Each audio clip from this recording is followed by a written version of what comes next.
Eccoti qua e benvenuto in questo nuovo video. Io sono Luca Chirivì e oggi giocheremo con i pennelli di Photoshop. Ti spiegherò come installare il mio set che hai già avuto modo di vedere nei miei video precedenti e che uso ormai nella mia produzione sia per sketchare sia per rifinire. Vedremo una loro applicazione veloce e per ultimo ti mostrerò come creare il tuo pennello personalizzato. Anche se è la prima volta che usi Photoshop, comunque rimani con me fino alla fine perché ti darò qualche dritta su come ottenere il meglio dai tuoi pennelli. Let's go.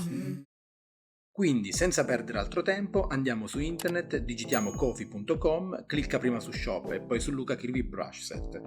Troverai il link diretto nella descrizione di questo video. Inserisci 0, aggiungi al carrello e poi fai il checkout. Poi clicca su View Content e scarica il set di pennelli. Apri Photoshop, premi B per attivare il tool dei pennelli, premi il tasto destro del mouse, si apre questa finestra. Clicca sull'iconcina dell'ingranaggio in alto a destra e scorri fino a Import Brushes. Vai nella cartella dove hai salvato i tuoi file appena scaricato, nel mio caso la cartella è Download, e carichi i pennelli. Con il tasto destro del mouse apri la finestra dei pennelli. Noterai che è a disposizione una serie di pennelli che userai per i tuoi disegni. Ad esempio, per realizzare i miei schizzi e la prima bozza del disegno, oppure semplicemente per sketchare, utilizzo il pennello chiamato Pencil. Il pennello che uso per pulire il mio sketch e creare una line art pulita e chiara è il Line Art Manga. Per le ombre, creare il livello di Ambient Occlusion dei miei personaggi, invece adopero il Soft Round Ambient Occlusion. Quando voglio disegnare oggetti Art Surface, invece prediligo il Line Art Manga Art Surface Details. Oddio, forse l'avrei potuto rinominare in una maniera un po' più semplice, ma questo potete farlo anche voi a piacimento. È un pennello che mi piace perché mi permette di simulare il tratto della penna a inchiostro liquido. Noterai che alcuni pennelli presentano anche il simboletto della gomma, questo significa che li ho salvati proprio come tool gomma, quindi quando clicchi su un pennello con questa iconcina, noterai che il tool è passato dal pennello alla gomma e puoi iniziare a cancellare. Se hai voglia di approfondire un po' la mia tecnica, clicca questo link in alto dove sviscero il mio workflow in tutte le sue parti principali. Uso questi pennelli quotidianamente nel mio lavoro, per realizzare sketch, fare pratica, studiare e creare illustrazioni. Quelli che uso maggiormente sono due, nello specifico Line Art Manga e Art Surface.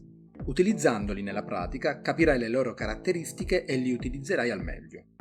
Se vuoi approfondire meglio i pennelli e il loro funzionamento, troverai online tanti creator da studiare, come ad esempio Piximperfect, che approfondisce i pennelli dalla A alla Z, oppure Trent Canuga, non so di preciso come si pronunci, o Mark Brunette. Anche di questi vi lascio il link dei loro canali nella descrizione. Ora però arriviamo alla parte più importante del video, cioè ti mostro come creare un tuo pennello e modificarlo in base alle tue esigenze, ed è qui che ti voglio concentratissimo anche se sei un novellino di Photoshop. Allora, la prima cosa da fare è trovare l'immagine da trasformare in pennello. Lavoro dapprima sulle curve che richiamo con lo shortcut CTRL+L, con l'intenzione di rendere lo sfondo più chiaro possibile. Se hai l'immagine con lo sfondo trasparente è più facile, però il mio obiettivo è quello di darti i mezzi per poter creare un pennello con qualsiasi immagine. Dopodiché desaturo l'immagine, cosa che posso fare in due modi, o premendo CTRL+U, oppure andando in Image, Adjustment e in fondo clicco Desaturate. Quello che voglio è avere la forma del pennello chiara ed evidente, quindi ho bisogno che la forma si stacchi completamente dallo sfondo e per farlo uso i livelli. Prima però ridimensiono l'immagine da trasformare andando in Image, Image Size e imposto su 1500 pixel. Ora sono pronto per trasformarlo in pennello, quindi seleziono tutto con CTRL+A, vado su Edit, giù su Define Brush Preset, clicco e già posso vedere l'anteprima del mio nuovo pennello che rinomino Acquerello 01. Deseleziono e torno indietro al mio disegno iniziale, premo B per richiamare il mio pennello e posso iniziare a utilizzarlo come voglio.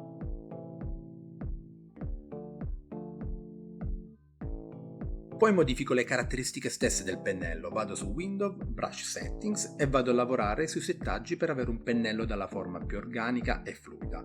Gioca con Shape Dynamics, Scattering, Transfer e decidi tu l'effetto che vuoi ottenere. Io ho fatto lo stesso, ho modificato questi parametri e adesso testo quello che ho creato. Puoi utilizzarlo anche con i colori, in questa maniera e con la proprietà del pennello da te scelte puoi fare, anzi devi fare come vuoi in questa fase di sperimentazione.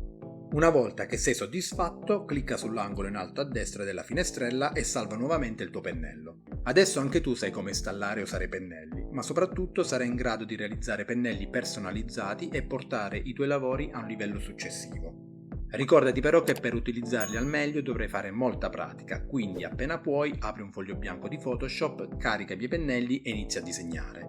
Modificali a piacimento, gioca con i settaggi e disegna. Grazie mille per essere stato con me fino alla fine e spero che mi farai compagnia anche nel mio prossimo video dove ti farò vedere come installare le mie azioni e come utilizzarle nei tuoi progetti. Nel frattempo, stay creative!